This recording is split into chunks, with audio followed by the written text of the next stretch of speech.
형식적으로 성경을 함께 봉독하는 것도 꼭 필요한 순서입니다만은 제가 이렇게 한 절 한 절 읽어가면서 조금 해설을 붙이는 게 본문 전체를 이해하는 데 굉장히 도움이 될 것 같아서 한번 제가 읽고 나서 말씀을 전하겠습니다. 지난주에 24장 했는데요. 27절을 한번 먼저 보실까요?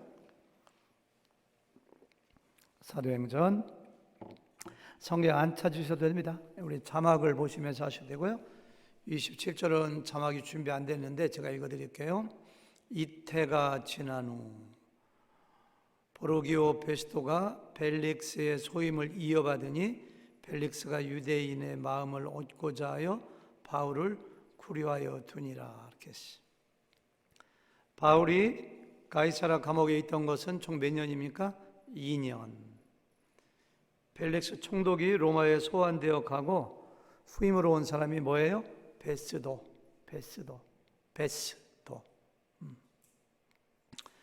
베스도는 굉장히 부지런하고 자기 업무에 충실한 사람 같아요.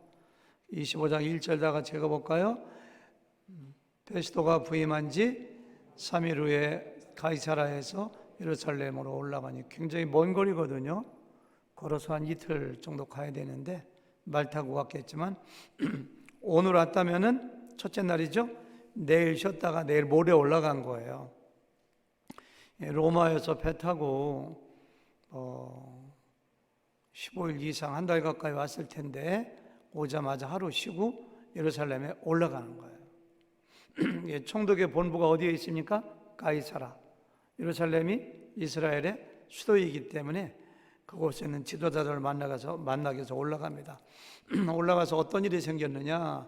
2절과 3절 제가 읽을게요. 대제사장들과 유대인 중 높은 사람들이 바울을 고소할세 베스도의 호의로 바울을 예루살렘으로 옮기기를 청하니 이는 길에 매복하였다가 그를 죽이고자 함이더라.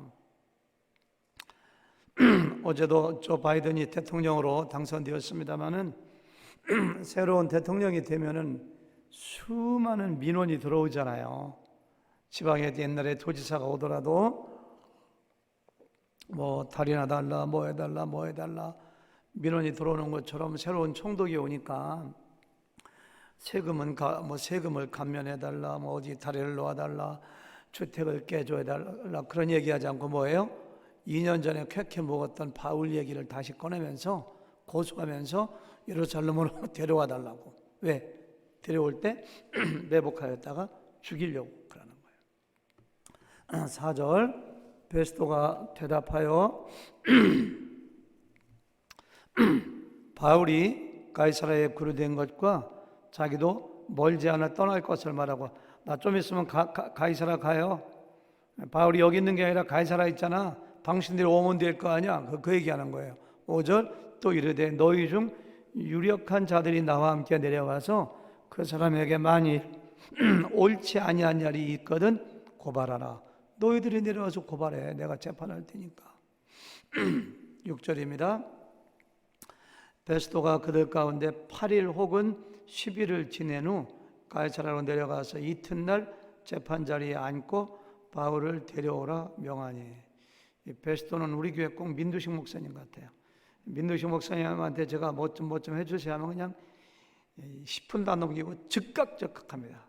뭘 좀 바꿔서 부탁하려면 벌써 해버렸어 그냥. 얼마나 부지런하신지 아주 너무너무 엉덩이가 가볍고 부지런한데 베스도가 그런 사람이에요. 8일 내지 10일 정도 예루살렘에 있다가 가이사라에 가자마자 그 이튿날 바울 불러와면서 재판이 열린 거예요. 7절 그가 나오매 예루살렘에서 내려온 유대인들이 둘러서서 여러 가지 중대한 사건으로 고발하되 능히 증거를 대지 못한 자라. 뻔하지 뭐. 성전을 모독했습니다. 백성들을 미혹하여 소동했습니다. 이단인 예수의 계수입니다. 뭐 그런 식으로 고소한 건데 증거는 없어. 바울이 대답합니다. 8절 바울이 변명하여 이르되 유대인의 율법이나 성전이나 가이사에게나 내가 도무지 죄를 범하지 아니하였노라. 죄 지은 적이 없다고 깨끗하다고. 9절 베스토가 유대인의 마음을 얻고자 하여. 무죄인 거 알아요, 베스토도.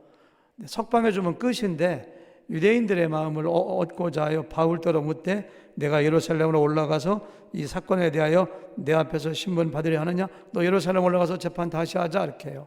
바울이 이르되 내가 가이사의 재판 자리에 섰으니. 여기가 지금 가이사 왕이 보낸 당신 총독이 재판하는 자리 아닙니까?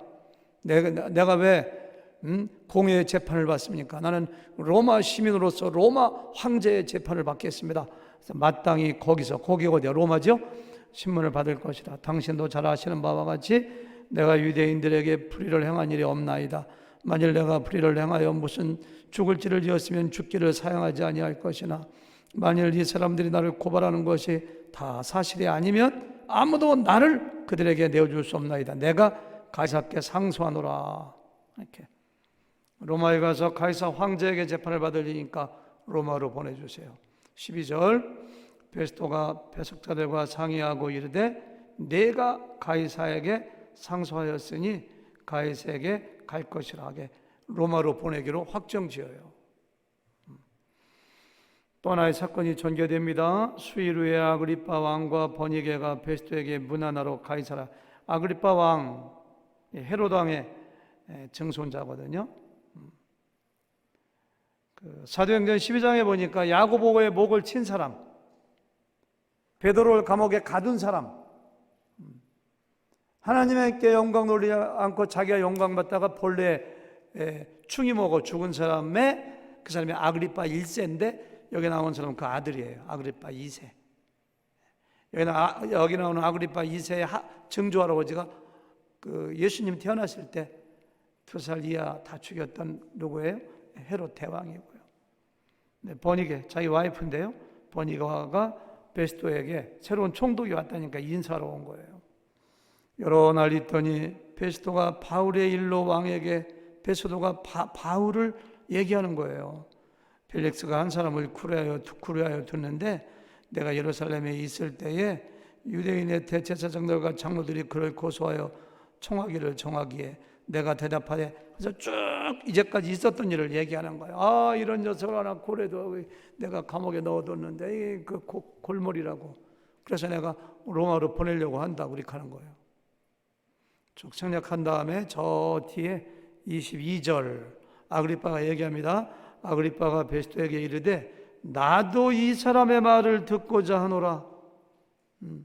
베스토가 이르되 내일 들으시죠. 이렇게 하요. 내일 들으시리라 하더라.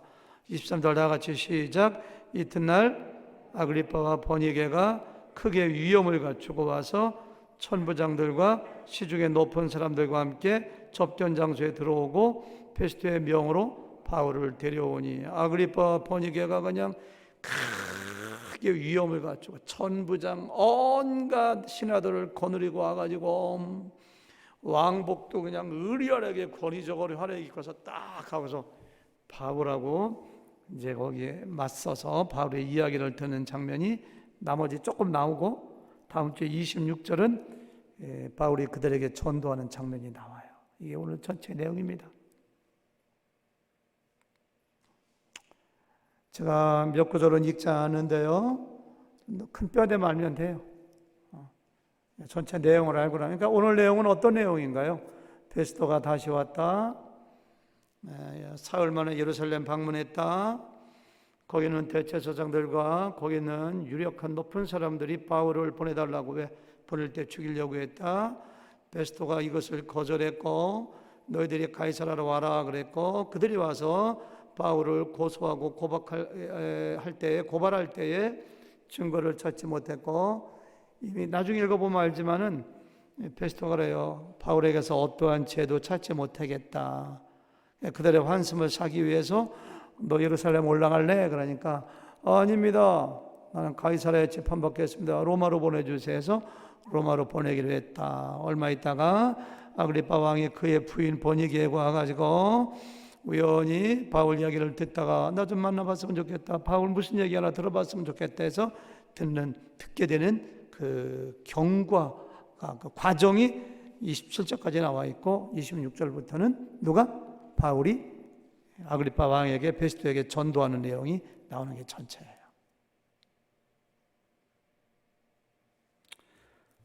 어제까지 힘들었습니다.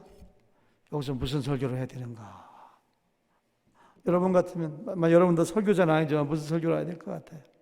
할 수 있을 것 같아요. 우리 박혜롱 집사님 다음 주에 설교하시는데, 제가 강조하지 못했는데 내일부터 우리 목원들과 함께하는 특별 새벽 기도가 있어요. 꼭 여러분들 참여하세요. 교회 안 와도 좋아요. 줌으로 그 시간에 같이 드려야지 예배의 의미가 있지. 일주일 동안 교회는 안 오더라고요. 첫날은 누가 우리 설교하죠? 첫날은 우리 신성호 목사님, 우리 교회 오셔서 집사님 처음 설교하시는데 신성호 목사님, 목자님 설교하는 거 잘 들으시고요. 두 번째 안정진 집사님, 그리고 수요일 날은 제가 순서는 박희롱 집사님, 맞아요. 그리고 네 번째 날이 우리 누굽니까? 유무시 집사님. 금요일 날이 우리 황도윤 집사님. 마지막 날이 이근희 집사님. 정말 기대가 돼요. 디모데 전서 가지고 한 달 동안 열심히 묵상하고 저하고 모여서 발표하는 시간도 갖고 명설교가 나올 것 같아요. 그래서 기도하면서 꼭 참석하시기 바래요. 박희롱 집사님, 탁월한 평신도 설교가로서 설교 준비 잘하셨더라고요. 근데 제가 25장의 설교 만약에 박희롱 집사님 짧은 시간 동안이지만 박사님이 설교한다면 어떤 내용으로 설교하시겠어요?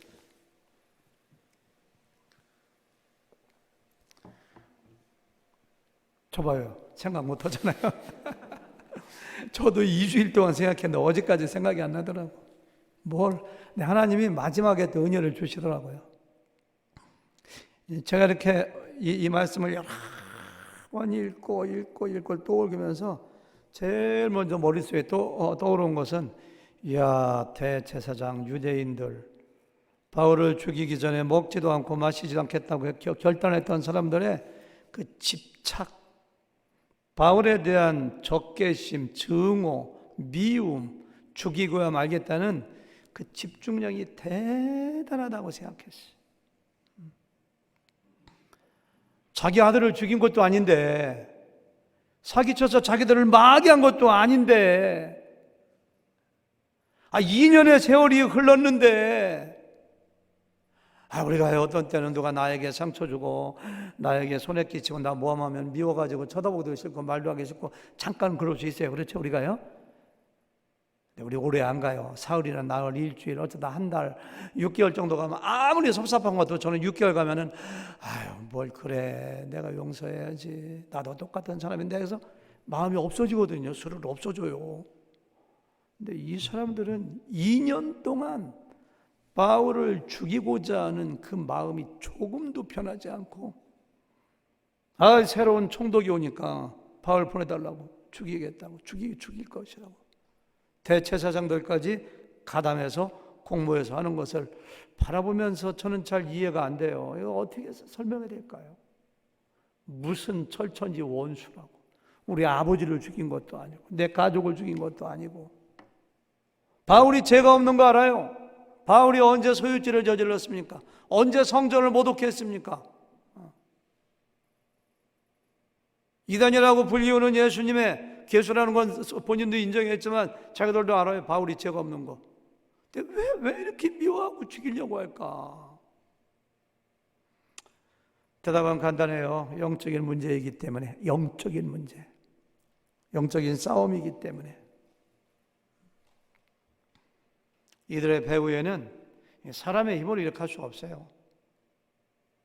로마에까지 복음이 전진하는 것을 막기 위한 사단의 무서운 방해 공작과 사단의 괴계가 숨겨져 있는 것을 우리는 인정해야 됩니다. 여러분, 구약시대부터 보면은 아브라함과 다윗의 후손에서 메시아가 온다는 것을 알고서 사탄이 얼마나 방해 공작을 하는가요? 약속한 아브라함과 이삭에게서 자녀가 나오지 않자 사단은 아브라함을 꼬드겨서 하갈과 동침하게 하고 이스마엘을 낳게 하고, 이스마엘은 이삭을 핍박하고, 끝도 없이 많아요. 끝도 없이 구약 성경에 보니까 아달랴라고 하는 남유다의 아합의 딸이 씹어가지고 자기 아들이 아하시아가 왕에서 죽으니까 자기 손자들을 싹 죽고, 할머니가 자기 손자들을 싹 죽이는 거 이해가 돼요? 아무리 권력의 노예가 되었다 할지라도 사람이 하는 거 아닙니다. 모든 손자를 다 죽여요. 태어난 지 얼마 안 되는 그 요아스라고 하는 그냥 핏덩어리를 그냥 숨겨가지고 성전에 8년 동안 키웠다 8살에 왕이 되어서 요아스가, 그 요아스의 후손에서 나중에 메시아 나오거든요. 참으로 예수님 태어나니까 헤롯 대왕이 세상에 1살 2살짜리 아기가 얼마나 귀엽습니까? 근데 2살짜리 아들들을 다 살해, 대학살극이 벌어집니다. 전부 다가 메시아를 통한 하나님의 회복과 구원의 역사를 막고자 하는 사탄의 계략과 음모입니다.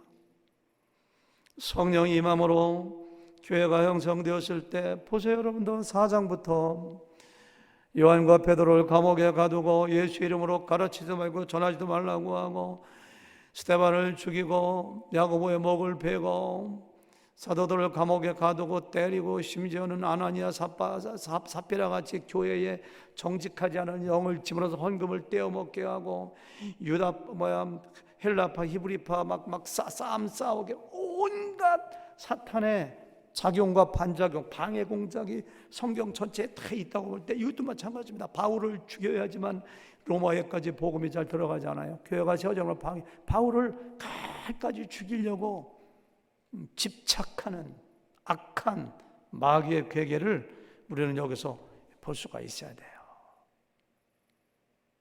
아멘. 네.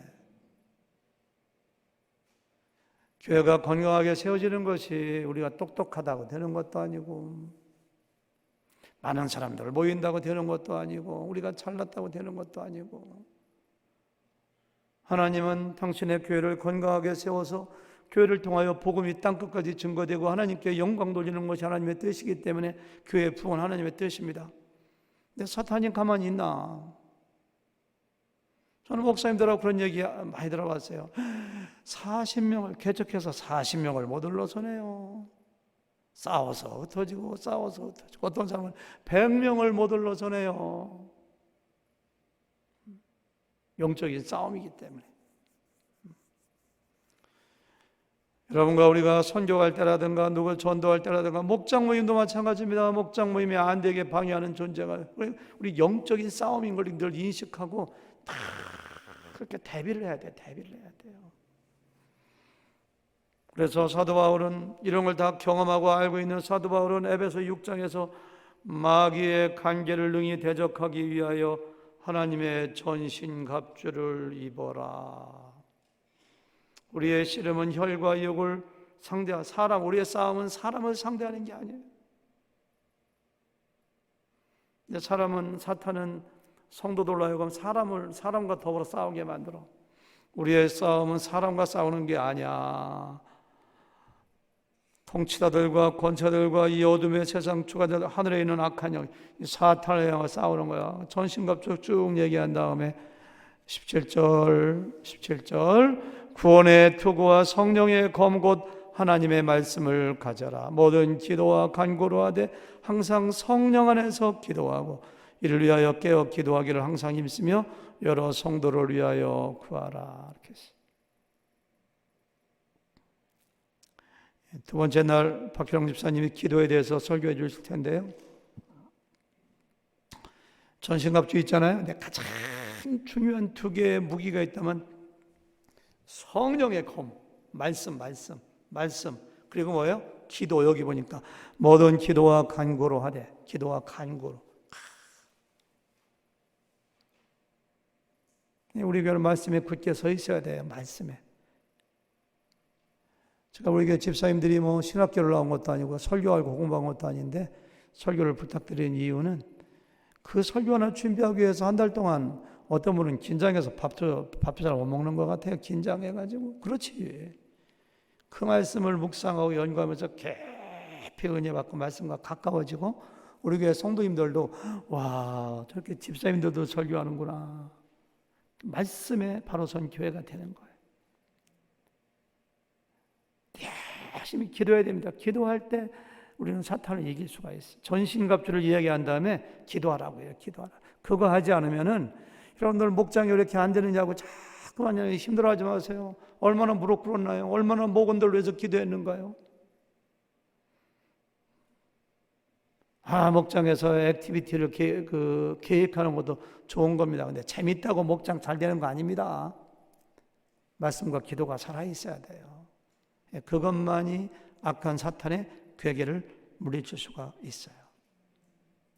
또 한 가지 제가 발견한 것은 오늘 말씀에서 사도 바울은 재판을 받으면서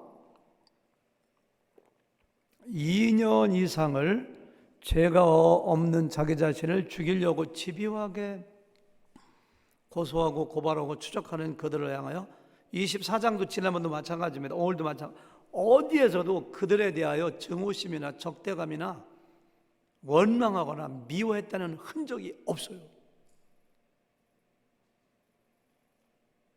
우리들의 모습은 어떤 건가요? 누가 나 조금 어비워하고, 누가 나 좀 모함하고, 나에게 손해를 끼치면은 아주 미워 죽어 그냥. 안 봤으면 좋겠어 그 사람. 상대할 사람이 아니야 아주 그냥. 섭섭해. 쓴뿌리가 깊이 박여.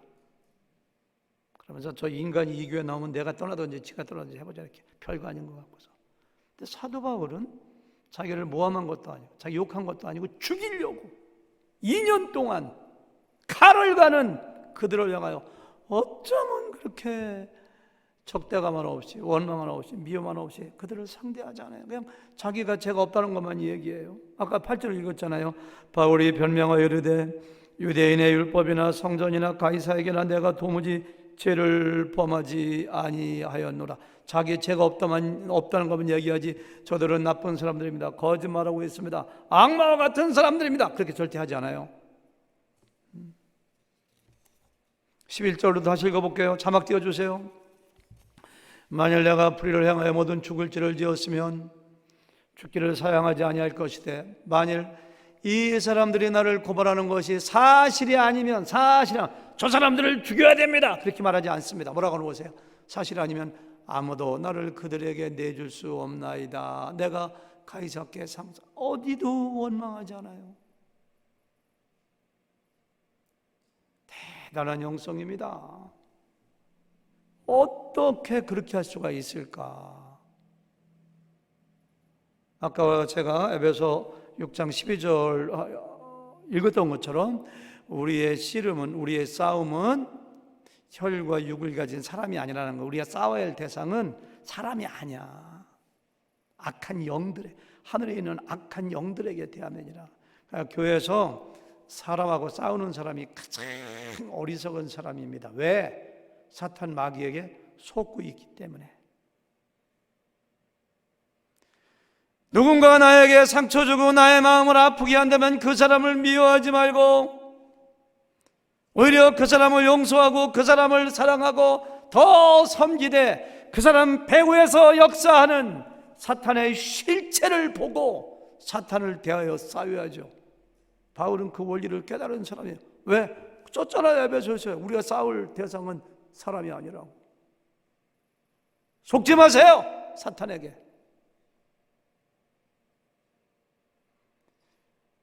사탄이 목장 공동체를 파괴하고 교회를 파괴하게 하여 쓰는 가장 얄팍하고 가장 흔한 것이 사람과 사람 사이를 이간질시키는 것이고 섭섭한 원망의 마음의 씨앗을 마음속에 뿌리는 것입니다.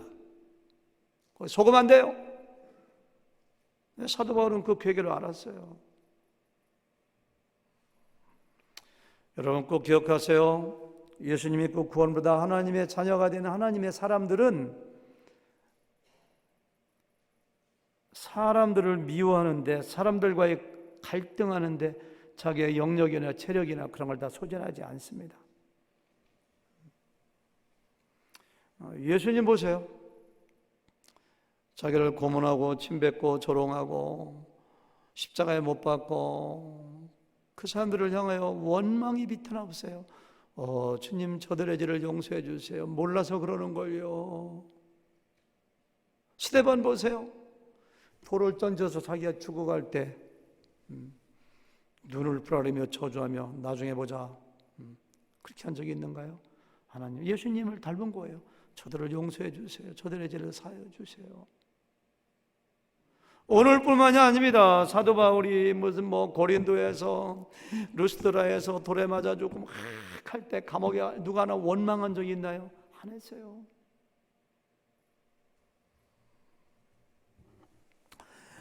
여러분, 우리가 세상을 살다 보면, 그리고 교회에서 신앙생활을 하다 보면은 많은 상처를 받기도 하고, 때로는 죽기도 하고, 때로는 섭섭한 마음을 가지기가 참 쉽습니다. 꼭 기억하세요. 네, 상처받고 섭섭해하고 누구 원망하고 갈등하면은 그런 사람들은 하나님께 사용받을 수가 없어요. 미운 사람이 득실득실하는데 어떻게 내가 사역을 감당해? 하나님께서 맡겨주신 사명 감당할 수가 없어요. 쓴뿌리가 생겨서 섭섭하고, 안 봤으면 좋겠는 사람이 있는데 어떻게 내가 교회에서 목자를 하고 목녀를 하고 교사를 하고 교회 나와서 예배 드릴 때 그 예배가 은혜가 되겠어요. 여러분, 성경에 나오는 사람들, 우리 주변에도 마찬가지입니다. 어떤 분들 이렇게 쭉 정말 위대한 사람들을 보면은 사람들하고 싸우잖아요. 그 사람 잘못한 거 알아요. 그 사람 부족한 거 알아요. 나 어디 가서 욕한 거 알아요. 그런데요, 마치 못 들은 것처럼 하고 상대하지 않고 하나님께서 주어진 꼴을 향해서 쫙 나가요. 제가 며칠 전에도 우리 침례교단에서 위대하게 존경받고 쓰임받는 어떤 목사님을 만나서, 연세가 많이 드죠. 80세 중반인데 아침 시라지가 대접하면서 한 2시간, 3시간 가까이 대화를 들었는데 그분한테 배운 게 많아요. 또 사람 욕하고 너 섭섭하다. 얼마나 섭섭한 일, 제가 알아요. 그분 굉장히. 근데 그런 얘기 다 안더라고요. 다 안으면서 오직 한 가지 복음 전하는 것만 생각하시더라고요. 정말 제가 감동받았어요. 굉장히. 모세 같은 사람 보세요. 자기가 낳은 자식처럼 이스라엘 백성들을 사랑하고 그들을 애굽에서 인도하여내고 그들을 위해서 기도하고 정말 자기도 편하게 살고 싶었지. 근데 하나님이 주신 사명이기 때문에 인도하는데 먹을 거 없다고 돌멩이 던지려고 하고, 물이 없다고 죽이려고 하고, 원망하고 반란 일으키고, 어디 가서 음란한 짓 하고 우상 섬기고, 그냥 한 번도 그들을 향해서 원망한 적이 없어요. 그런 일 생길 때마다 모세가 땅에 무릎을 꿇으니 하나님께 기도한 거예요. 사람들하고 싸우지 않았어요. 우리 하나님께서, 오히려 하나님께서 그들을 진멸하고 내가 다른 백성을 너에게 준다고 하니까 하나님 안 됩니다. 하나님의 영광은 어떻게 되고요? 저들을 광야에서 죽이려고 인도했다 욕먹으려고 하십니까? 안 됩니다. 제 생명책에서 제 이름을 지워주더라도 저들을 구원하셔야 됩니다. 안 싸웠어요, 그 사람들하고. 목회자들 중에서 가장 어리석은 목회자가 성도들하고 다투고 싸우는 사람들이에요. 저도 거기서 예의가 아닌 경우가 많이 있지만 정말 부족합니다만은 왜 자기에게 맡겨주신 양들하고 싸워? 사탄하고 싸워야지. 다윗 같은 사람 보세요. 아버지 심부름하기 위해서 볶음곡식 떡 가지고 전장터에 나가서 그냥 골리앗이 야단치니까 저놈 내가 싸워보겠다고 하니까 형이 와가지고, 큰형이 와가지고서 이놈의 새끼 그냥 너 전쟁터 구경하러 온 놈이지? 이놈의 새끼가 하면서 그냥 욕을 하고 그냥 눈을 부라비면서, 아무리 동생이지만 저 같으면 막 형한테 대들릴 것 같아요. 형한테 아무 말도 안 해요. 아무 말 모욕 줘도. 내가 지금 형하고 싸울 때가 아니고 골리앗하고 싸워야지. 그냥 형님이 상관이 있습니까? 이런 식으로 하고서 그냥 나가 싸워요. 그냥 싸워야 될 대상이 누군지 알아야지. 요압 장군이 자기의 말을 거역하고 수많은 부하들이 자기를 배신하기도 하고 압살롬이 자기를 배신해도 한 번도 그들과 싸우지 않아요. 하나님의 신정왕국 이스라엘을 바르게 세우고 하나님을 경외하기 위해서 꿋꿋하게 앞만 보고 나가는 바울도 지금 마찬가지예요. 그들하고 싸우고 싶고 극도의 정오감 가운데서 원망해야 되는데 그런 거 하지 않아요. 여러분, 우리도 마찬가지입니다. 교회 생활할 때 별거 아닌 거 가지고 너무 미워하고 싸우고 갈등하지 마세요. 은혜 다 떨어져요. 사역을 할 수가 없어요. 그런 사람들이 있으면 그 사람들을 사랑하고 오히려 사탄을 향해서 우리가 전쟁을 선포하고 기도와 말씀을 그대로 얘기해야죠. 내가 딴 사람은 다 용서해도 그 사람은 용서하지 못하겠습니다. 저는 그런 사람이 이 교회에 나오는 이상 이 교회 안 나옵니다. 저는 평생 이런 죄송합니다. 개무시라고 하겠는데 얘기 안 돼. 입이 제가 아직까지 입이 침례를 제가 이러한 무시를 받아본 적은 생전 처음입니다. 제가 거기까지는 참으려고 했는데 다니면서 내 욕하는 건 참을 수가 없습니다. 나 하나님의 은혜를 모릅니다. 나 예수님 모릅니다. 나는 구원받지 않은 사람이다. 그렇게 얘기하는 거하고 똑같아요. 자기를 2년 동안 죽이려고 하는 사람도 용서하고 뭐라고 하지 않은데, 십자가 못 박는 사람들도 용서했는데요. 그런 얘기 하지 마세요. 상담하다 그런 얘기 많이 들었습니다. 정말로. 제가 설득한다고 안 됩니다. 설득하면 목사님도 그쪽 편이십니까? 한다고. 아무 말도 안 해요. 그냥 공감만 해줘요. 아유, 얼마나 마음이 아프시면 그러시겠어요. 하지만 저 속으로는 아유, 이분이 아직도 더 멀었구나. 그런 생각이 들어요.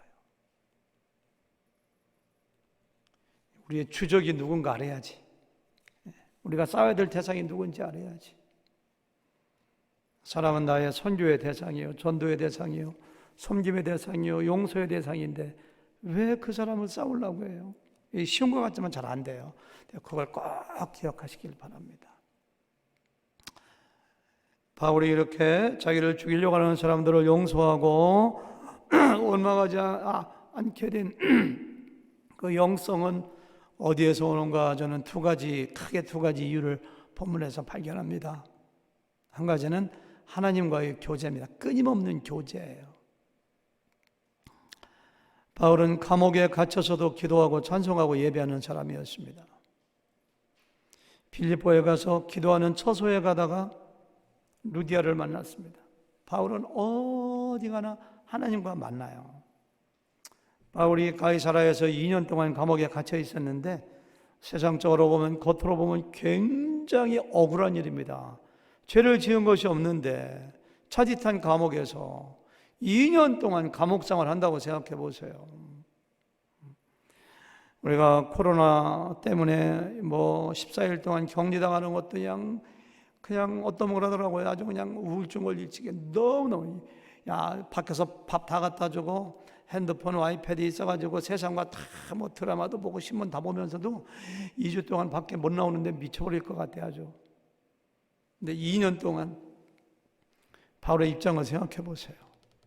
그러나 그것은 고통이 아니라 시간의 낭비가 아니라 생각을 밖에 지난번에 조금 얘기했는데요. 그 기간은 하나님이 바울에게 주신 안식년입니다. 안식년, 휴식의 기간입니다. 24장에 보니까 벨릭스 총독이 바울을 감옥에 가두면서 야, 자유 줘야 돼. 친구들 찾아오고 마음대로 만나게 해주고 도움을 주게 해. 이렇게 했어요. 국립 호텔에 들어간 거죠. 국립 호텔에. 하나님께서 어쩌면 바울에게 바울아, 너 10년 이상 쉬지 않고 선교하고 전도행하느라고 얼마나 바쁘고 힘들고 여기서 재판 지금 2번 받아 3번째 받았거든요. 다음에 26장에 또 한 번 받아요. 재판 3번씩 얼마 지쳤니? 이제 2년 동안 걱정하지 말고 나하고 마음껏 교제하고 마음껏 말씀으로 무장하고 새롭게 힘을 새롭게 하자. 어떻게 보면 안식년의 기간이에요. 안식년의 기간. 석방되면 죽어요. 나가서. 갈 데도 없어요. 그래 2년 동안 자유 줬자니 먹을 거 줬자니 그러니까 국립 호텔에서 푹 좀 쉬어. 한국의 김진홍 목사님 책을 제가 여러 권 가지고 있는데 어느 책을 읽다 보니까 자기가 원래 자유주의자였었대요. 그 빈민운동하면서 청량리에서 근데 유실헌법 반대하다가 감옥에 붙들려가 있는데 다른 사람들하고 이렇게 합방하면 그 사람들도 이렇게 막 머리를 바꿔주니까 유신에 반대하니까 독방에 집어넣었대요. 독방에 있는 동안에 성경을 얼마나 읽었다든지 오래전에 읽으면 한 5번을 읽었다든가 10번을 읽었다든가 하면서 참 복음의 진리가 무엇인지 깨달았대요. 자기가 할 일이 무엇인가를 분명히 알았대요. 빈민운동이 아니라 그걸 통해서 영혼을 구원하고 교회를 세우고 천국 확장하는 게, 그때 온 감옥이 천국이 됐대요. 정말 감옥이 천국 변하는 걸 자기는 경험했대요. 기억하세요. 구원받은 하나님의 백성들에게 있어서는 물리적인 장소나 환경, 아무리 힘들고 어려워도 그것을 어떻게 해석하느냐에 따라서 의미가 달라져요. 고통의 기간이 아니라 휴식의 기간, 재충전의 기간이 될 수 있다는 것을 꼭 기억하세요. 겉으로 보기에는 모세가 애굽 사람을 죽이고 살인자로 도망다니며 미디안 광야에서 40년 동안 왕자였던 사람이 목동에 되어 양을 치는 것이 얼마나 비참하고 얼마나 초라합니까? 그러나 시각을 조금 바꾸면은 그를 더 많이 낮추고 더 온유한 사람이 되기 위하여 출애굽의 위대한 이스라엘의 지도자로 사용하시기 위한 하나님의 재충전 기간이고 훈련 기간이었어요. 아마 모세도 그거 절대 몰랐을 거예요. 나중에 지나고 보니까 그렇다는 얘기예요. 지나고 보니까 10년 동안 자기의 장인이자 왕에게 쫓겨다녔던 다윗을 생각해보면 도망갈 데가 없어요. 비참합니다. 죽을 수 있는 고비가 얼마나 많았었는지 몰라요. 그 기간에 뭘 배워요? 자기가 낮아지는 거 배우잖아요. 영적인 내공을 쌓는 거예요. 내공을. 하나님을 깊이 죽을 수밖에 없는데 살아요. 하나님의 도우심과 인도함을 경험하는, 그걸 통해서 그 후에 40년 동안 이스라엘을 이끌어가는 영적 지도자이자 왕이 되는 거 볼 수가 있잖아요. 지금 여러분들 어떤 형편인지 모르겠어요. 감옥과 같은 생활하시는 분도 있고요, 너무 힘드신 분도 있고요, 어려운 가운데. 근데 생각을 조금 바꾸세요. 조금 바꾸세요. 그것이 나에게 훈련 기간이고 준비되는 시간이고 하나님과 교제하는 시간이요, 나의 인격이 더 성숙해지고. 혈기 가지고 목회 안 되거든요. 모세가 혈기 가지고 애굽 사람을 때려 죽였던 그 혈기 가지고 이스라엘 백성을 이끌어 나가겠어요? 하나님 준비시키는 기간이죠. 하나님 왜 저를 이곳에 두십니까? 하나님 제가 여기를 언제 떠나야 됩니까? 하나님 너무 힘들어요. 이 사람들 둘레에 있을 수가 없습니다. 그러지 마시고, 여러분들 크고 더 힘들었어요. 바울도 2년 동안인데, 모세도 다윗도 모든 사람 마찬가지예요. 그래서 시각을 바꿔서 그것을 축복의 시간으로 여기시기 바랍니다. 아멘. 그래서 바울은 견딘 거예요. 하나님과 교제하고 하나님의 인격을 닮아가고 주님을 닮아가다 보니까 자기를 죽이려고 하는 사람도 용서하는 그와 같은 그 역량, 영적인 역량이 쌓인 거예요. 첫 번째 이유가 그거예요. 두 번째는요, 그들을 용서하고 그들을 미워하지 않을 수 있었던 것은 자기의 goal, 자기의 비전, 자기가 어디로 가는 사람인가 고울이 불명해. 누가 옆에서 툭 건드려도, 누가 찔러도, 누가 시비를 걸어도 그 사람하고 싸울 시간이 없어. 내 고울이 로마에 가서 복음 전거하는 것인데. 무죄가 밝혀지고 베스도 총독도 인정하고 자기도 알아요. 모든 분위기가 무죄입니다. 무죄. 그럼 어떻게 돼요? 바울이 석방시켜달라고. 감옥이 얼마나 힘들어. 그런데 석방시켜달라고 하잖아요. 이거 기가 막힌 겁니다. 나를 로마로 보내주세요. 나 가이사 황제에게, 총독에게 재판받는 것보다 훨씬 무섭고 엄격한 로마의 가이사 황제에게 가서 재판받겠다고 자기를 보내달라고 합니다. 이거 미친 사람 아니고 이렇게 할 수가 있겠어요? 왜 그래요? 바울의 골은 로마에 가 있기 때문에. 로마에 가서 복음 증거하다가 마지막 불꽃처럼 거기서 순교하는 것이 바울의 목적이기 때문에 자기를 죽이려고 하는 사람들, 자기를 미워하는 사람들 상대할 시간에 마음의 여유가 없어요. 그것만 보고 나가는 거예요. 왜 이렇게 작은 일에 우리는 상처를 받을까?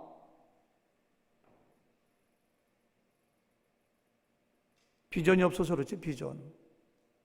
내가 하늘에 왜 나오는지, 뭘 위해서 나오는지, 내가 왜 사는지, 남한테 존경받으려고, 인기 얻으려고 하고, 나의 다른 숨겨진 동기가 있다 보니까 그것이 충족이 안 되면 상처받지. 억울해하고 분해하고. 내 인생의 목적은 하나님 나라 확장하는 거야. 하나님을 영화롭게 하는 거야. 그래서 내 인생의 목적은 하늘의 교회를 부흥시키고 내가 목장에서 영혼들을 권하고 훈련시키는 거야 라고 하는 골이 분명하면은 누가 어지간한 거 얘기해도 그렇게 큰 문제가 아닙니다. 제가 목회해보니까 그래요. 담임 목사처럼 상처 많이 받는 사람이 어디 있을까요? 여러분들이 옆에 있는 성도들에게 상처받듯이 제가 상처받는 대로 한다면 저는 벌써 암에 걸려 죽었을지 몰라요. 정말이에요. 저는 생각했어요. 저의 목표, 저의 골, 하나님 주신 비전은 하나님께서 하라고 하는 그 순간까지 하늘의 길을 건강하게 세우는 그 앞에서는 모든 건 다 희생이야. 다 익스큐즈가 돼. 다. 나에게 별욕을 당한 사람도 용서할 수가 있어. 나에게 손가락질하고 한 사람 다 나는 아무것도 아니야. 위대한 하늘의 길을 세우는 일 앞에서는 다 저는 그렇게 했던 것 같아요. 부족하지, 여러 가지로 부족하지만은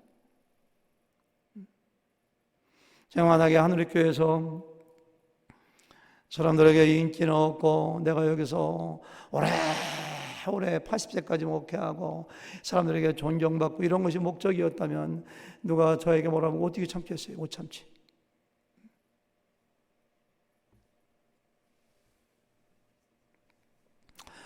여러분들 큰 사명을 받았건 작은 사명을 받았건 여러분과 제가 하나님의 뜻에 따라 하나님 나라 확장하는 데 영광 돌리는데 쓰임 받는다는 한 가지의 사실로 인해서 기뻐하시고 행복해 하시고 모든 것을 다 이해하고 아무것도 아닌 것처럼 지나갈 수 있는 작지만 큰 사람, 그런 사람 되기 바랍니다. 아멘. 바울처럼 위대한 사람은 아니지만은 우리 그런 사람 될 수 있어요. 이름 없는 사람이지만 그렇게 될 수 있어요.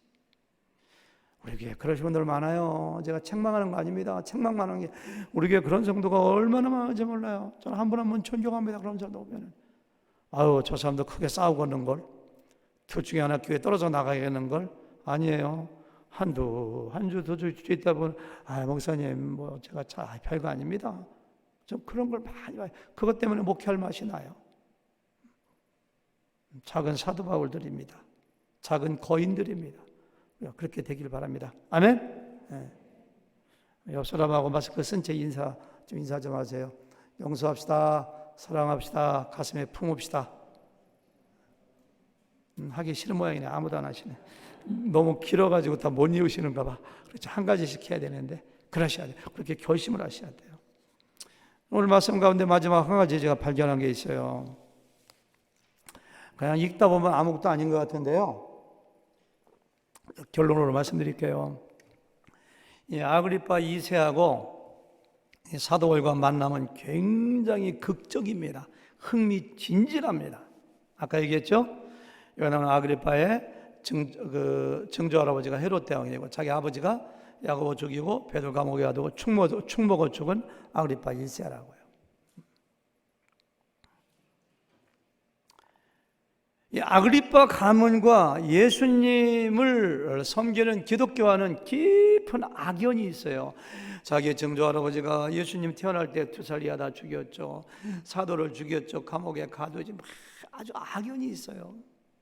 그러니까 이 사람은 아마 예수 믿는 사람들에 대한 굉장히 호기심이 있었는가 봐요. 그러니까 예수의 부활과 죽음을 전하는 바울을 내가 잡아두었다 하니까 데려와 보시오. 내가 좀 그 사람 얘기 좀 들어보겠습니다. 좀 이렇게 얘기하는 거예요. 네, 아그리파 왕이 혼자 온 게 아니고 누굴 데리고 왔다고요? 버니게. 버니게가 누구더라고요? 페스토의 부인. 여러분들 이제 집에 가셔서 구글 들어가서 헤롯 왕가의 가게 표를 적어보면은 아그리파 1세가 아들을 하나 낳았는데 그 사람이 여기 나오는 아그리파 1세고요. 딸을 2명 낳았는데 딸이 여기는 버니게야. 또 하나의 딸은 지난주 벨리스 총독의 아내인 두루뭉실하게 생긴 여자 뭐죠? 두루실라. 그래서 아그리파 1세 왕이 아들을 낳았는데 여기 있는 그 아들이고 딸이 있는데 하나 여기 버니게고 하나는 두루실라예요. 그러니까 여기는 버니게하고 아그리파 왕은 바로 뭐야? 부부관계이면서 오빠와 여동생인지 누나인지 모르지만은 가게도 보니까 버니게가 누나로 돼 있더라고. 자기의 누이하고 결혼해서 사는 거예요. 근친상간. 번역에는 처음 결혼이 아니에요.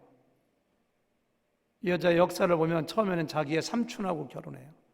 삼촌이 죽자 어떤 나라예요? 여기 보니까 길리기아 땅에 폴린이라고 하는 왕의 부인되어 살다가 버리고 지금 자기 오빠인지 남동생인지 왕이 되니까 세 번째 결혼한 거예요. 그러니까 이 집은 그냥 완전히 콩가루 집 아니야. 권력만 추구하고 근친상간하고 음란하고 쾌락만 추구하고, 이러한 사람들이 바울을 만나서 바울이 무슨 얘기하는가 들어보겠다고 바울을 불러오라고 하는 거예요. 아까 우리가 읽었잖아요. 아그리빠가 베스토에게 이 사람 말 좀 들어보겠다, 좀 불러와라. 우영을 갖추고 화려한 막 그냥 금관 왕복을 입고 백부장 천부장 신하들을 거느리고 딱 가서 바울을 지금 만나는 장면이 여기 나와 있어요. 다음 주에는 바울의 설교입니다. 그들을 향해서.